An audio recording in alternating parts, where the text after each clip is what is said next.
بھلا تم نے بنی اسرائیل کی ایک جماعت کو نہیں دیکھا جس نے موسیٰ کے بعد اپنے پیغمبر سے کہا کہ آپ ہمارے لیے ایک بادشاہ مقرر کر دیں تاکہ ہم خدا کی راہ میں جہاد کریں؟ پیغمبر نے کہا کہ اگر تم کو جہاد کا حکم دیا جائے تو عجب نہیں کہ لڑنے سے پہلو تہی کرو۔ وہ کہنے لگے کہ ہم راہ خدا میں کیوں نہ لڑیں گے جبکہ ہم وطن سے خارج اور بال بچوں سے جدا کر دیے گئے۔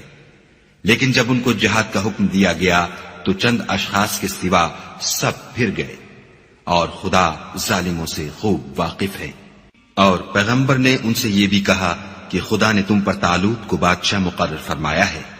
وہ بولے کہ اسے ہم پر بادشاہی کا حق کیوں کر ہو سکتا ہے؟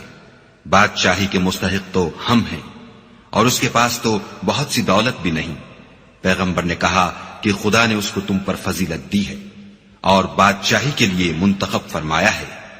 اس نے اسے علم بھی بہت سا بخشا ہے اور تن و توش بھی بڑا عطا کیا ہے، اور خدا کو اختیار ہے جسے چاہے بادشاہی بخشے۔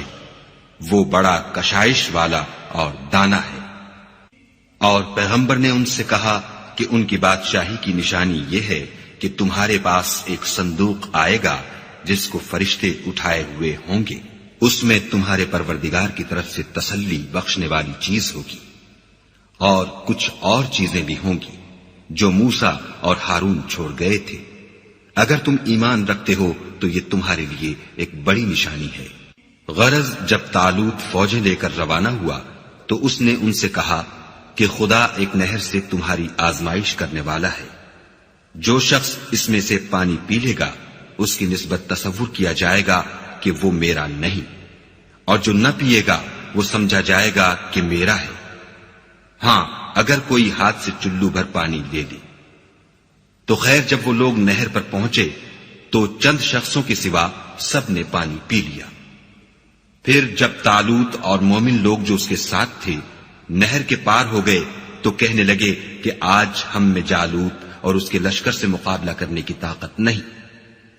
جو لوگ یقین رکھتے تھے کہ ان کو خدا کے روبرو حاضر ہونا ہے وہ کہنے لگے کہ بسا اوقات تھوڑی سی جماعت نے خدا کے حکم سے بڑی جماعت پر فتح حاصل کی ہے، اور خدا استقلال رکھنے والوں کے ساتھ ہے۔